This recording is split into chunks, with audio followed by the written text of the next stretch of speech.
2020년도가 밝았습니다. 미국 사람들은 2020 비전, 오른쪽 눈 시력도 2.0, 왼쪽 눈 시력도 2.0 할 때 2020 비전이라고 하는 말을 씁니다. 새해에는 우리가 나이가 많아지면서 시력에 문제가 생겨서 다 노안이 찾아오지만 영적인 눈은 밝아져서 영적인 시력은 오른쪽 왼쪽 다 2.0, 2020가 되기를 주님의 이름으로 기원합니다. 말씀을 알아듣는 그러한 영적인 시력, 성경을 보고 또 기도하는 시력, 이런 것들이 다 2.0 그 수준까지 가게 되기를 바랍니다. 마이너스까지 내려가서는 안 되겠습니다. 어떤 사람은 0.5, 어떤 사람은 1.0, 1.2 시력도 이렇게 차이가 나지 않습니까? 새해에는 우리의 영적인 눈이 2020, 말씀을 보는 능력, 기도하는 능력, 이런 것들이 다 2020가 되어지기를 주님의 이름으로 기원합니다. 인생을 살다 보면 예상치 않는 역경을 만날 때가 있습니다. 잘 나가던 사업이 어려워질 때가 있습니다. 부부 사이에 위기가 찾아올 때가 있습니다. 믿었던 사람에게 사기를 당할 때가 있습니다. 오랫동안 충성을 다해온 직장에서 갑자기 해고를 당할 때도 있습니다. 사랑하는 친구나 연인에게 배신을 당할 때가 있습니다. 오랜 인간관계가 파국을 맞을 때도 있습니다. 예상치 못한 위기는 누구에게나 다 올 수 있습니다. 예수 믿는 우리라고 해서 예외가 아니죠. 진정한 믿음은 이런 예상치 못한 위기가 찾아올 때 우리가 어떤 태도를 취하느냐에 달려 있습니다. 전혀 예상하지 못한 위기가 닥쳐온다고 할지라도 우리 운명의 열쇠를 주고 계시는 분은 하나님이시다. 이런 믿음이 우리에게 필요합니다.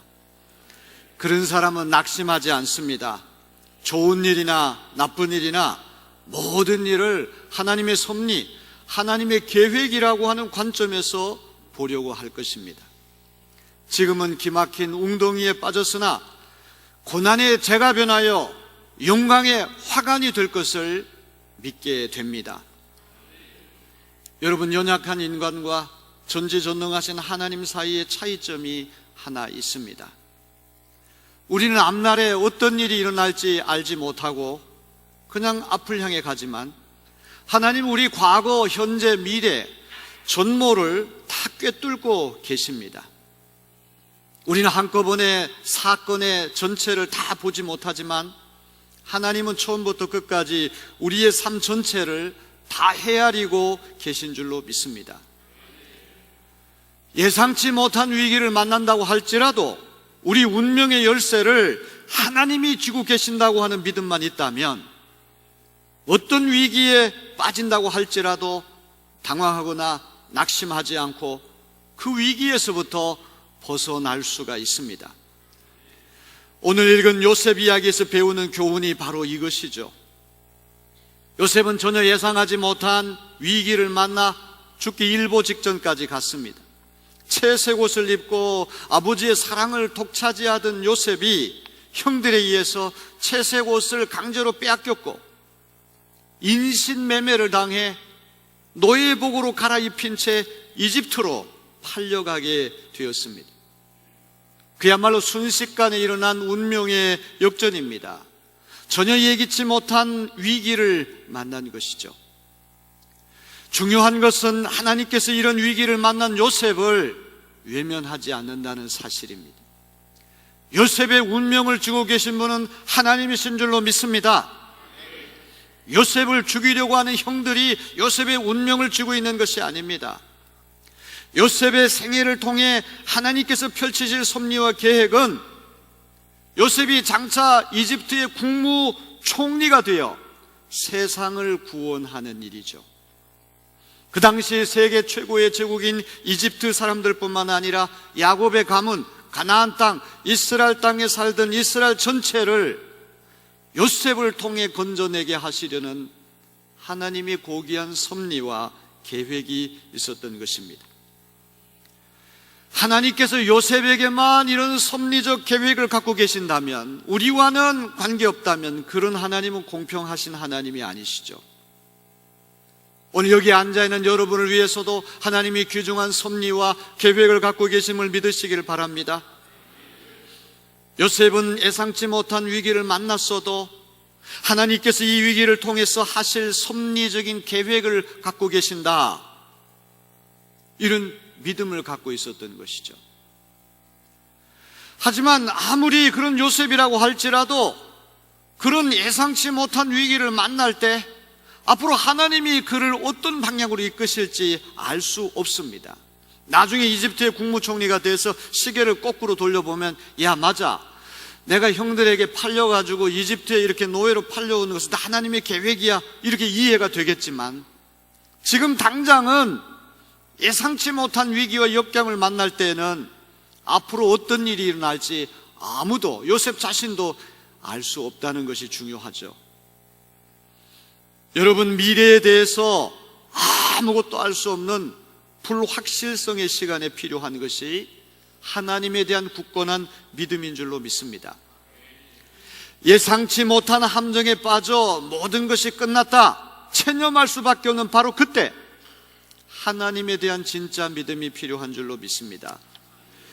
우리가 요셉에게서 계속 배워야 할 교훈은, 모든 것이 끝났다고 체념하고 한치 앞으로 알 수 없는 불확실성이 우리를 에워싼다고 할지라도 여전히 하나님의 선하신 섭리를 믿고 흔들리지 않는 태도, 그것을 앞으로 본받게 되기를 바랍니다. 본문에서 일어난 일의 진행 과정을 요셉은 미리 눈치채지 못했습니다. 미리 알았더라고 한다면 그 위험한 곳을 왜 갔겠습니까? 하지만 우리는 요셉 이야기의 처음부터 끝까지 전 과정을 들어서 다 압니다. 요셉이 이집트의 국무총리가 되려면 가나안 땅을 떠나서 이집트로 가야 됩니다. 채색 옷을 벗고 노예복으로 갈아입어야 됩니다. 하나님의 예지, 날리지, 하나님 미리 모든 것을 아시는 하나님이시기 때문에 이 모든 일은 하나님의 섭리에 따라서 이루어진 일이죠. 하지만 요셉은 이런 하나님의 섭리를 알지 못합니다. 그에게 필요한 것은 선하신 하나님이 내 운명의 열쇠를 쥐고 계신다, 확고한 믿음이 필요한 것이죠. 앞으로 어떤 일이 일어날지 알 수 없는 막막한 현실 가운데에도 좋으신 하나님께서 내 길을 인도하실 것이다, 이런 믿음이 요셉에게 필요한 것이고 오늘 우리에게도 필요한 것인 줄로 믿습니다. 헤브론에 지금 야곱의 일가가 살다가 10명의 형들이 세겜 땅으로 양을 치러 갔습니다. 헤브론에서부터 세겜까지는 80km가 됩니다. 웬만한 장정이 이틀길을 걸어가야지만, 꼬박 이틀길을 걸어가야지만 도달할 수 있는 먼 거리죠. 아마도 세겜이라고 하는 곳은 물과 풀이 풍부한 곳이기 때문에 그 먼 곳까지 양떼를 끌고 가서 양떼를 치러 갔던 것 같습니다. 야곱은 자기 아들들 10명의 아들들의 안부를 알기 위해 요셉을 심부름을 보냈습니다. 야곱이 금이야 옥이야 정말 아끼는 아들이 요셉인데, 이 10명의 형들이 요셉을 해코지할 것이다 미리 알았더라면 그 위험한 길에 요셉을 안 보냈을 것입니다. 등잔 밑이 어둡다고 아버지 야곱은 자기 아들들 사이에 어떤 중호심, 어떤 복수심이 꿈틀거리는지 전혀 몰랐다는 것이죠. 왜 이렇게 야곱은 눈치를 못 챘을까요? 그 당시에는 아버지의 이 가부장 권위, 아버지의 권위가 하늘을 찌를 듯이 너무 높았기 때문에 아버지가 요셉을 편애하더라도 아버지에게 함부로 반발할 수가 없는 것이죠. 아버지에게 반발한 대신에 마음속으로 요셉을 죽도록 증오하게 됐던 것입니다. 아버지와 달리 요셉은 형들이 자신을 얼마나 미워하는지 잘 압니다. 형들이 자기를 미워해서 말 한마디 하려고 하지 않고 인사도 하지 않는 차가운 집안 분위기, 공기를 너무나 잘 압니다. 그러나 그 머나먼 길을 요셉이 아버지 신분을 기꺼이 갔던 이유는 아버지 말씀에 순종하는 효성, 또 자기에게 주어진 일은 고지식할 정도로 최선을 다하는 성실한 자세 때문에 헤브론에서부터 세겜까지 80km나 되는 먼 거리를 이틀을 걸어서 가게 된 것이죠. 여러분 14절로부터 17절 말씀 보게 되면 요셉이 세겜에 도착했을 때 만일 세겜에 형들이 없으면 다시 집으로 돌아와도 괜찮습니다. 얼마나 정직하고 얼마나 고지식한 사람인지 지나가는 행인에게 우리 형들이 어디 있습니까? 물어서 형들이 도단으로 갔다는 말을 듣고서는 다시 세겜에서부터 30km 떨어진 도단까지 걸어서 가게 되는 것입니다. 이렇게 한 사람이 이집트의 국무총리가 돼서 놀라운 경륜을 펼치는 것은 하루아침에 되는 일이 아니에요.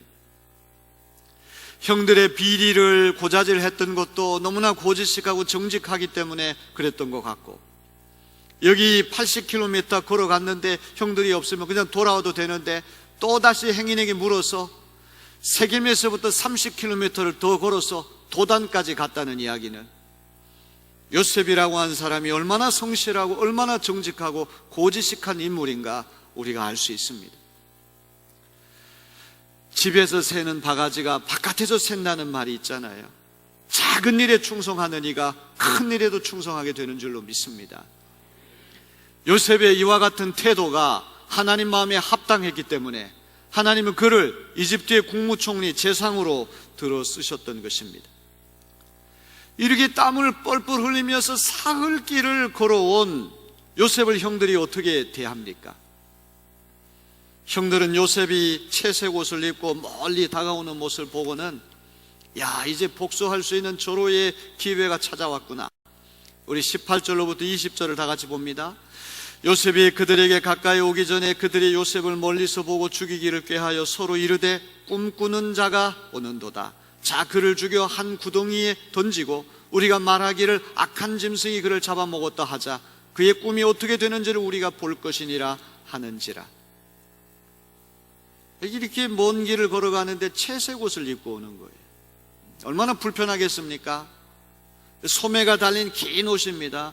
고위 관리가 입는 값비싼 귀한 옷인데 장신구 달린 채색 옷을 입고 저 멀리 오는 요셉을 형들은 금방 알아봤습니다.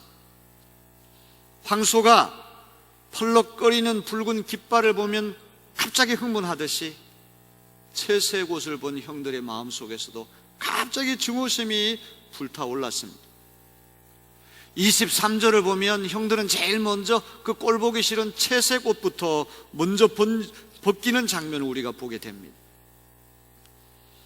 형들은 신부로 먼 동생 요셉을 깊이가 한 10m 정도 되는 물 없는 구덩이에 빠뜨려 죽이려고 했어요. 근데 왜 요셉을 그렇게 하면 가장 중요한 건 꿈 때문이라는 것이죠. 그래서 꿈꾸는 자가 오는도다. 여기 고자질쟁이, 아버지 편애를 받는 놈 이렇게 말한 것이 아니라 드리머, 꿈꾸는 놈, 꿈꾸는 녀석, 상당히 비아냥거리는 표현이죠. 꿈에 대한 반감 때문에 요셉을 죽이려고 했던 것입니다. 19절 후반부터 20절을 세번역은 이렇게 번역합니다. 야, 저기 꿈꾸는 녀석이 온다. 자, 저 녀석을 죽여서 아무 구덩이나 던져놓고 사나운 들짐승이 잡아먹었다고 하자. 그리고 그 녀석의 꿈이 어떻게 되나 보자. 야, 저 녀석 우리가 죽이게 되면 꿈이 다 무산될 거야. 이런 얘기가 아닙니까? 요셉을 먼저 죽여서 물 없는 구덩이에 빠뜨리자. 그야말로 그냥 매장시켜버리자. 이런 계획을 할 때 하나님께서 두 사람의 마음을 움직여 주시는 거예요. 처음에 10명이 다 의기투합해서 동생을 죽이려고 했다가 그 가운데 두 사람의 마음을 성령께서 움직여 주시는 거예요. 여러분, 8명하고 2명이면 4배나 더 많은 숫자예요. 4배나 더 많은 숫자는 요셉을 죽여야 한다고 하지만 하나님이 순간적으로 큰 형인 루벤과 네 번째 형인 유다의 마음을 움직이셔서 죽이지는 말자. 여러분이 어디에 가가지고 를 당하고 다 여러분을 죽이려고 할 때 하나님께서 역사하시면 그 가운데에도 작은 숫자지만 여러분을 살려주는 분들이 분명히 있음을 믿으시길 바랍니다. 죽으라 죽으라 하는 법은 없는 것이죠. 하나님이 다 그렇게 하는 가운데에도 이상하게도 루벤과 유다의 마음을 움직여 주셨어요.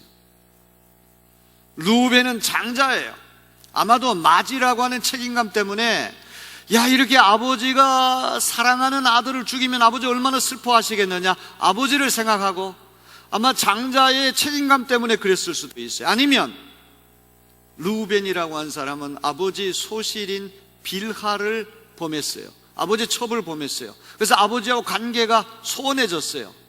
아마도 이런 일을 통해 가지고 아버지와 관계를 복원하려고 하는 그런 의도도 있었겠죠. 그건 아무도 알 수 없어요. 상상에 맡길 뿐입니다. 루벤이 뭐라고 얘기를 합니까? 야, 죽여서 구덩이에 던지지 말고 일단 살려서 구덩이에 넣자. 여러분, 어차피 구덩이에 빠져도 죽을 거는 마찬가지 시간 버는 것밖에 안 되겠죠. 하지만 당장 죽어야 할 요셉이 루벤이라고 하는 맏형 때문에 일단 살아서 구덩이에 들어가게 되었던 것입니다. 자, 얼마나 형들이 못됐고 사악한지 요셉이 사흘길을 달려와서 음식을 가져왔는데 그 구덩이에 빠져가지고 살려달라고 비명을 지르는데 형들은 그 음식을 귀를 닫고 맛있게 먹고 있는 그런 장면을 보게 됩니다. 사람의 미움이라고 하는 것이, 증오심이라고 하는 것이 얼마나 무서운 것인지 몰라요. 저는 기도하면서 하나님께서 이런 음성을 주셨어요. 누군가를 미워하는 마음이 있으면 하나님 너 안에 안 계신 것이다. 왜? 하나님은 사랑이시기 때문에. 하나님은 사랑이시기 때문에 누군가를 미워하는 마음이 드는 그 순간에 사랑이신 하나님이 계시지 않는 거예요. 만일 여러분이 어떤 처지에 있든지 미움이 떠나가고 사랑의 마음이 여러분을 사로잡는다면 하나님이 여러분 안에 계심을 믿으시길 바랍니다. 하나님은 사랑이시기 때문에 사랑 안에 두려움이 없는 거예요. 사랑이 떠나가면 두려움이 생기는 거예요. 사랑이 떠나가면 근심 걱정이 생기는 것입니다. 얼마나 미워했든지 그 어린 동생이 110km나 사흘길을 꼬박 걸어가지고 음식을 가지고 왔는데 구덩이에 빠져가서 살려달라고 비명소리를 지르는데 형들은 태연하게 음식을 옆에서 먹고 있다는 것이죠. 증오심이라고 하는 것이 얼마나 무서운 것인가를 우리는 깨닫게 됩니다. 르우벤의 제안으로 일단 목숨이 건져가지고 목숨이 살아서 구덩이에 빠졌는데 이번에는 유다라고 하는 넷째 형이 야, 꼭 먹고 알 먹고 그렇게 하자. 우리 채색옷 벗기고 이 아이를 낙타 대상, 낙타에다가 물품을 싣고 먼 여행을 하면서 장사하는 사람들이 이스마엘 상인들에게 팔아 넘기자. 은 20냥에. 그 당시 한 사람의 몸값이 은 20냥이에요. 인신매매를 한 것이죠. 어차피 흔적도 없이 요셉을 제거하기만 하면 되니까 우리가 돈도 벌고 사람 죽이지도 않고 좋은 것이 아니냐. 여러분, 참 재미있는 거는 이렇게 르우벤이 제안했던 것이 이제 유다가 뒤집어 엎는데 그 르우벤이 현장에 없어요. 이게 지도력이 르우벤이 아닌 유다에게 넘어가는 것을 봅니다. 맏형인 르우벤이 권위를 상실하고 오히려 유다가 더 확실한 권위를 갖고 있는 것을 바로 이런 이유 때문에 유다 후손인 다윗, 그 유다 후손인 다윗에서부터 메시아가 나오게 되는 것이죠. 여러분, 다시 한번 우리가 한번 생각해 보세요. 하나님의 섭리, 하나님의 계획. 아무것도 모르고 심부름 갔는데 형들이 요셉을 죽이려고 하는 거예요. 근데 그 중에서 2명의 마음을 하나님이 움직이신 거야. 아멘. 숫자가 많다고 해서 중요한 게 아니에요. 100명 중에 99명이 다 옳다고 해도 그것이 하나님 뜻이 아니면 옳지 않은 거예요. 한 사람의 신앙 양심이 살아있고 한 사람이 다른 생각을 가지고 있다면 그 한 사람 말을 들어야 할 줄로 믿습니다. 그렇잖아요. 민주주의라고 그래가지고 숫자가 많으면 되는 게 아니에요. 하나님 일을 그렇게 하는 것이 아니란 말이죠. 4배나 더 많은 숫자가 8명이 요셉 죽여야 한다고 하지만 만약 8명 다수결의 원칙에 따라가지고 요셉을 죽였더라면 어떻게 되겠습니까? 요셉은 이집트의 국무총리 될 수 없고 이스라엘 사람들, 야곱의 후손들은 가나안 땅에 기근 오면 다 굶어 죽습니다. 사랑하는 성도 여러분, 이 앞날을 예상하지 못한 위기에 빠지고 예상치 못한 역경을 만난다고 할지라도 거기에 하나님의 신비한 섭리의 손길이 있고 계획이 있고 돌보심이 있음을 믿으시는 여러분 되기를 바랍니다. 요셉은 아버지 심부름 갔다가 어이없는 변을 당하지 않았습니까? 간신히 목숨만 부지한 채 은 20냥에 이집트의 노예로 팔려갔습니다. 형들은 요셉의 채색 옷에 순염소 한 마리를 죽이고 피를 묻혔습니다. 사나운 들짐승에게 잡아먹힌 뒤 피 묻은 채색 옷만 징표로 남았다는 그런 시나리오입니다. 재미있는 것은 심는 대로 거둔다는 말처럼 야곱도 형 에서의 장자권을 빼앗기 위해서 아버지 이삭을 염소 새끼 가죽으로 위장한 적이 있어요. 참 놀라운 일이죠. 이번에는 야곱이 아들들에게 염소 가죽으로 넘어가지 않습니까? 사랑했던 아들 요셉이 비명 행사했다는 소식을 들은 야곱은 제정신이 아닙니다. 34절부터 35절 세번역 성경으로 봅니다. 야곱은 슬픈 나머지 옷을 찢고 베옷을 거치고 아들을 생각하면서 여러 날을 울었다. 그의 아들 딸들이 모두 나서서 그를 위로하였지만 그는 위로받기를 마다하면서 탄식하였다. 아니다, 내가 울면서 나의 아들이 있는 수월, 무덤, 죽음으로 내려가겠다. 아버지는 잃은 자식을 생각하면서 울었다. 장장 22년이라고 하는 기나긴 세월 동안 야곱의 얼굴에는 웃음기가 사라졌어. 가장의 권위가 하늘을 찔 것 같은 그 가부장주의 시대에 아버지가 웃음을 잃었다는 얘기는 집안 전체가 분위기가 엉망이 됐다는 말 아닙니까? 형들의 생각은 요셉 한 사람만 제거하면 모든 문제가 다 해결될 것 같은데 그게 아니에요. 요셉이 사라졌지만 집안에 대들보인 아버지의 얼굴에 수심이 가득하고 기쁨이 사라졌어. 게다가 22년 동안 세월이 가면서 형들은 야, 우리가 요셉을 팔아먹었구나, 요셉 우리가 죽였구나, 왜 그런 죄책감이 없겠습니까? 아버지가 사랑했던 아들을 우리가 죽였구나. 하나의 문제를 해결했다고 해서 다른 모든 문제가 해결되는 것이 아니라고 하는 사실을 우리가 보게 됩니다. 오늘 우리 요셉의 두 번째 이야기를 통해서 배우는 교훈은 이것입니다. 여러분 인생을 살면서 전혀 예상하지 못했던 위기, 예상하지 못한 역경을 만난다고 할지라도 하나님은 여전히 살아계심을 믿으시기를 바랍니다. 사방에서 벌떼같이 일어나서 여러분을 죽인다고 할지라도 하나님 그 중에 선량한 양심을 가진 하나님을 두려워하는 사람들을 소수지만 살아남게 하시고 그들의 간섭을 통하여 기막힌 웅덩이에서 빠져나오는 길을 열어주시는 것을 믿으시길 바랍니다. 요셉이 국무총리가 돼서 필름을 과거로 돌려보게 되면 야, 맞아, 내가 채색 옷을 빼앗기고 노예복으로 갈아입는 것이 하나님의 섭리야. 나는 형들에게 미움을 받아가지고 이집트에 팔려와야지만 큰일을 할 수가 있어. 이거 다 깨닫는 거죠. 하지만 지금은 모른다는 것이죠. 지금 우리에게 필요한 것은 하나님의 선하심, 하나님의 돌보심에 대한 것, 하나님의 섭리와 계획에 대한 확고한 믿음이 우리에게 필요한 줄로 믿습니다. 그런 믿음을 간직할 수 있는 저와 여러분 되시기를 주님의 이름으로 기원합니다.